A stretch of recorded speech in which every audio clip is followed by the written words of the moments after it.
अस्सलामु अलैकुम वरहमतुल्लाहि वबरकातुहू। अल्हम्दुलिल्लाहि वकफ़ा वसलामुन अला हबीबिहिल मुस्तफ़ा अम्मा बअद फ़अऊज़ु बिल्लाहि मिनश शैतानिर रजीम बिस्मिल्लाहिर रहमानिर रहीम वला तक़ूलू लिमन युक़तलु फ़ी सबीलिल्लाहि अमवात बल अहयाउन वलाकिन ला तशऊरून सदक़ल्लाहु मौलानल अज़ीम। बारगाह रिसालत मुआब सल्लल्लाहु अलैहि वसल्लम में दुरूद पाक का हदिया पेश करें। अल्लाहुम्मा सल्लि अला सय्यिदिना व मौलाना मुहम्मदिन मअदनिल जूदि वल करम व आलिहि व अस्हाबिहिल किराम व इब्निहिल करीम व बारिक व सल्लिम सलातन दाइमतन सरमदन अबदा। अज़ीज़ान गिरामी वक़ार, आज की मुहर्रमुल हराम की इस मजलिस में आपके सामने मैं बयान करने की गरज से हाजिर नहीं आया हूँ। आपके 10 रोज़ा जो मुहर्रम की मजालिस यहाँ पर चल रहे हैं, मामूल के मुताबिक चलते रहेंगे और उससे आप नसीहत हासिल करते रहेंगे। आज जुमा का दिन है, मुहर्रम का ये दूसरा जुमा है। इस जुमा में मैं सिर्फ और सिर्फ बरकत हासिल करने के लिए हाजिर आया हूँ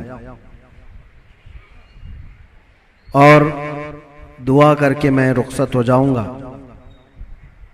इसलिए कि सरकार सय्यदुश शुहदा इमाम आली मकाम इमाम हुसैन आज़म रदी अल्लाह तआला अन्हु की बारगाह में खिराज अकीदत पेश करना, दर हकीकत हम उनका मकाम और उनका बुलंद मर्तबा बयान करके अपनी तारीफ कर लेते हैं, इसलिए कि जो उनकी तारीफ करता है अल्लाह उसका मर्तबा बुलंद कर देता है।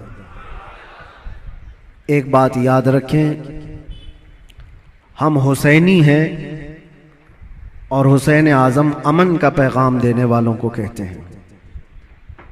सय्यदुश शुहदा इमाम आली मकाम इमाम हुसैन रदी अल्लाह तआला अन्हु जुल्म के खिलाफ ही तो खड़े थे और उन्होंने अपनी पूरी जिंदगी में ये साबित कर दिखाया है, मौत और हयात सिर्फ इस दुनिया से मर जाने और कट जाने का नाम नहीं है। जो रसूल पाक सल्लल्लाहु अलैहि वसल्लम की मोहब्बत में मर जाता है, अल्लाह उसे हमेशा जिंदा रखता है। आज सिर्फ 2 चंद नसीहतें आपके सामने रखता हूं कि बहुत सारे लोग इमाम हुसैन का गम मनाते हैं कि उनकी शहादत हो गई, करबला में उनके बच्चे शहीद हो गए और उनका पूरा खानदान जिस आजमाइश में मुब्तला था, ये सब बयान करने के बाद रोते हैं, धोते हैं, सब कुछ गम फितरी बात है, जो भी सुनेगा उसको गम होता है। लेकिन मैं ये पूछना चाहता हूं, अगर सही मानों में इमाम हुसैन का गम ही है आप और सही मानों में उनसे मोहब्बत की वजह से गम करते हो, करबला के वाकयात सुनने के बाद आंखों में आंसू आ जाते हैं, तो कभी अपने चेहरे पर नजर डाल करके भी देख लेना, क्या ये हुसैनी चेहरा है या नहीं। गम हुसैन का तो है, चेहरा हुसैन का क्यों नहीं है। बड़ी बात है मेरे अजीज, तुम्हारे कहने में और करने में फर्क नहीं होना चाहिए। जिस चीज की मोहब्बत का दावा कर रहे हो वह हुसैन आजम रसूलुल्लाह की शरीयत और रसूलुल्लाह की सुन्नत बचाने के लिए अपने बच्चों का खून भी कुर्बान कर दिया, और आज हमारे बच्चे, हमारे नौजवान दिन भर न जाने कौन से ऐश में मुब्तला रहते हैं, नशा की जिंदगी, ताश के पत्तों में, शराब की बोतलों में। क्या ये जवानी आपको इसलिए दी गई है? हुसैन आजम का जिक्र सुनने वाला कभी ऐसा नहीं कर सकता कि उसकी नशे से दोस्ती हो, कभी नहीं हो सकता। कभी याद करो कि 3 दिन के भूखे और प्यासे सब्र के उस पहाड़ को। एक बात मैं आपको बता दूं, हमारे बच्चे की उंगली में भी अगर चोट आ जाए ना तो बेकरारी बढ़ जाती है। मैंने देखा है, मेरा 1 साल का बेटा दरवाजे में उंगली उसकी फंस गई थी, उंगली कट गई थी, तो लेकर दौड़े डॉक्टर के पास। डॉक्टर जब सुई से टाके लगा रहा था, बच्चा चीख मार रहा था, चिल्ला रहा था। और सच बताऊं, मजबूत दिल होने के बावजूद भी हमारे पैर कांप रहे थे। बार बार ये दिल कर रहा था कि बच्चे को थाम लूं। डॉक्टर और नर्स हमें आने से मना कर रहे थे, आप दूर खड़े रहिए, इलाज कर रहे हैं। उंगली के टाके देखा नहीं जाते हमसे अपने बच्चे के। वो इमाम हुसैन 6 महीने के बच्चे को लेकर जब यजीदियों के सामने आए, सिर्फ पानी के एक कतरे के लिए, और उन यजीदियों ने दूर से तीर चलाकर इमाम हुसैन के बच्चे को शहीद कर दिया। गले में तीर चला और खून का फव्वारा निकलकर इमाम हुसैन के चेहरे पर लगा। जानते हो मेरे अजीजों, अपने हाथों में उस बच्चे को लेकर क्या उन्होंने रोना धोना किया? नहीं, अल्लाह की बारगाह में पेश किया और अर्ज किया कि मौला मेरी ये छोटी कुर्बानी भी कबूल फरमा ले। क्या इतना जिगर है किसी के पास? एक तरफ भांजों के भतीजों की लाशों को देखना, अपने भाई की, सगे भाई की लाश देखना, बहुत सब्र किया। लेकिन कभी आप सोचते हैं ये सारा सब्र किसके लिए था? इसलिए था कि हुजूर की शरीयत हम तक पहुंच जाए, आने वाली नस्लें सीधे रास्ते पर चल सकें, इसलिए इतनी बड़ी कुर्बानी थी। और अगर आज हमारा नौजवान सीरत हुसैन पर नहीं चल सकता तो फिर वो गम हुसैन मनाने का अहल भी नहीं है, वो करबला सुनने का अहल भी नहीं है। करबला के वाकयात सुनने वाला नौजवान वो सच्ची तौबा करके सच्चे रास्ते पर चलने का अज़म करे तो ही हकीकी मानों में वो हुसैनी कहलाता है। और आपको पता है हुसैन आजम के साथ कौन था करबला में? सिर्फ उनका खानदान। 82 लोग, 82 लोग गए थे, जिसमें से तो 72 के करीब शहीद हो गए। औरतें बची थी, आपकी बहन और आपकी बीवी, आपकी बेटी, या औरतें जब कैदी बन करके जा रही थी। लोग उल्टा सीधा बयान करते होंगे, लेकिन सही मानों में रिवायत यह है कि उन अहले बैत की खवातीन को उस हालत में भी पर्दे में देखा गया है। अहले बैत की कोई औरतें बेहिजाब नहीं थी, वो अपने पर्दे की पाबंदी कर रही थी, जैसे चाहे वैसे। आपको एक बात बताता हूं, जब इमाम हुसैन का सर लेकर के दिमश्क में पहुंचे, दिमश्क में जब पहुंचे तो पूरे लोग सर इमाम हुसैन को देखने के लिए भीड़ लगाए हुए थे। तो उस वक्त हजरत बीबी सकीना जो 9 साल की थी, इमाम हुसैन की बेटी, वो भी चल रही थी। एक सहाबी वहां दिमश्क में रहते थे हुजूर के, उनकी उम्र ज्यादा थी, 80 साल के करीब के थे। उन्होंने पहचान लिया इमाम हुसैन की बेटी को देख करके। वो करीब आए, कहा बेटा अफसोस है कि रसूलुल्लाह के इस नवासे को शहीद कर दिया गया, हम कुछ नहीं कर सके। बताओ कोई हाजत है तो मैं तुम्हारी हाजत पूरी करूं। ऐसे वक्त में एक घर, जिसके घर से सब कुछ लुट गया हो, खाने पीने को भी ना हो और कैदी बनाकर ले जाया जा रहा हो, उस वक्त नन्ही सी बच्ची ने क्या कहा जानते हैं आप? कहा, ऐ मेरे नाना के सहाबी, ये जो मेरे बाप का सर नेज़े पर डालकर ले जा रहे, इसको थोड़ा आगे कर दीजिए, ये जुलूस में आगे कर दीजिए। कहा क्यों ऐसा कह रहे हो? कहा इसलिए कि उस सर को देखने के लिए भीड़ जमा हो रही है, और वो सर देखते देखते लोग हमारी इज्जतों को भी देख रहे हैं, हमारी तरफ भी देख रहे हैं, हमारी बेपर्दगी ना होने पाए। जो सर देखना चाहते वो सर देखें, हम तो कम से कम महफूज रहे। उस आलम में भी अपने पर्दे की हिफाजत करने वाली अहले बैत की वो छोटी सी बच्ची पर कुर्बान जाओ।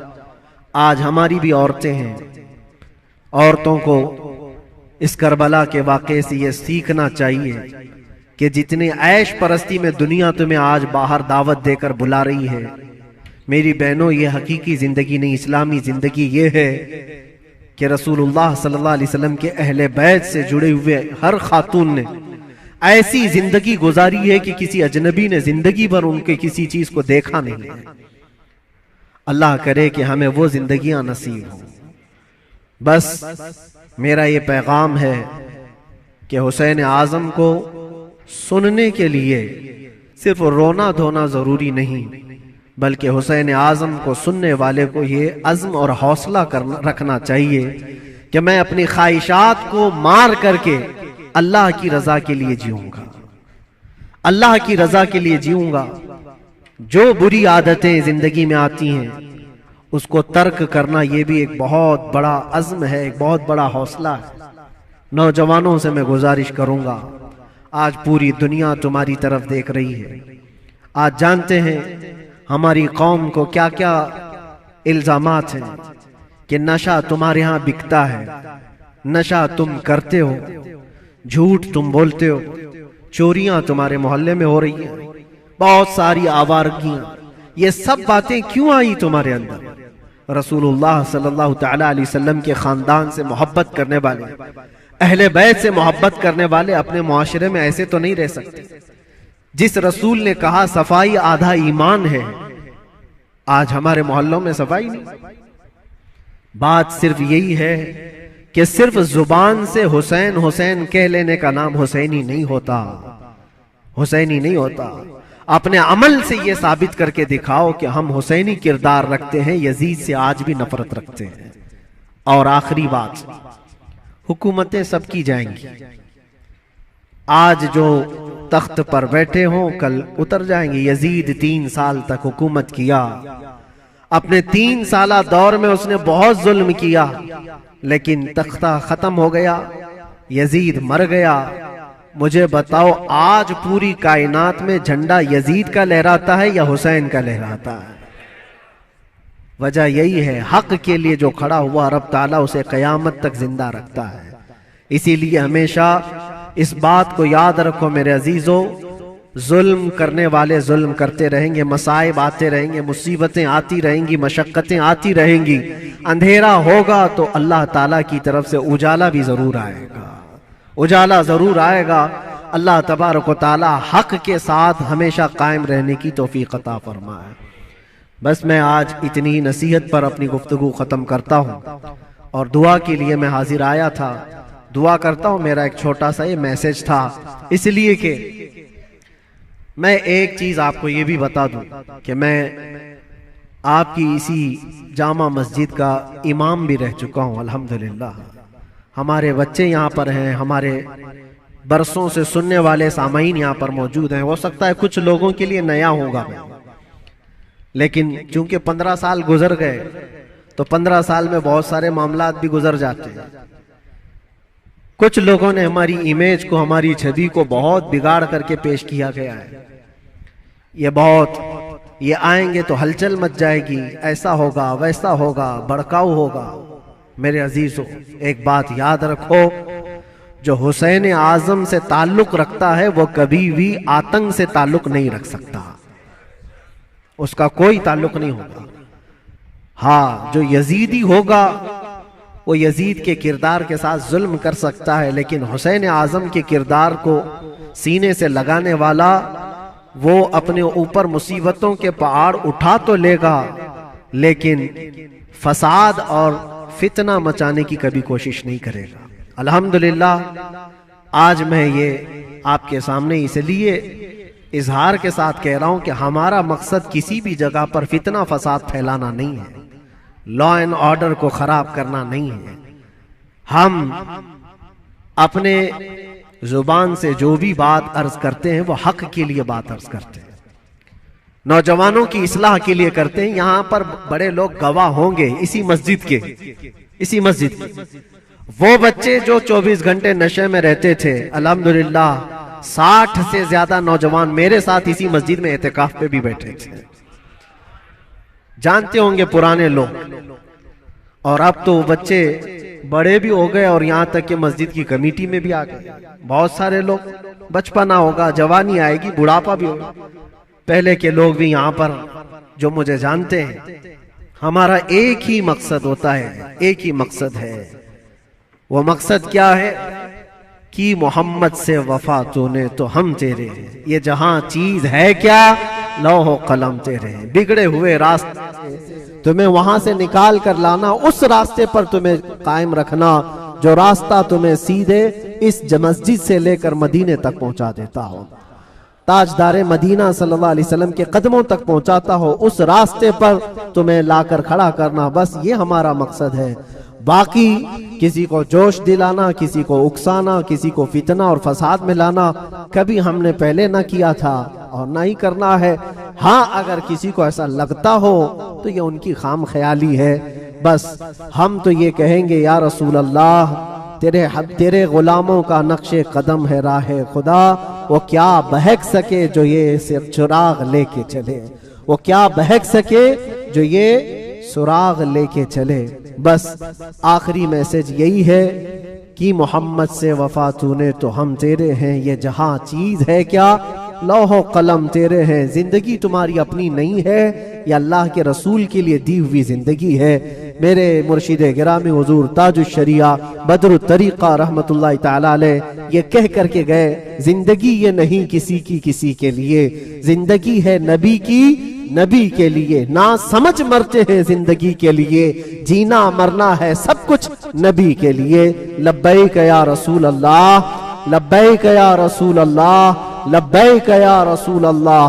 व आखिरु दावाना अल्हम्दुलिल्लाहि रब्बिल आलमीन। फिर किसी मौके पर इंशाअल्लाहुल अजीज आपके यहाँ हाजिर आएंगे, जो भी मामलात होंगे सबको क्लियर करके इंशाअल्लाहुल अजीज आपके सामने बयान करेंगे। अस्सलामु अलैकुम व रहमतुल्लाहि व बरकातहू।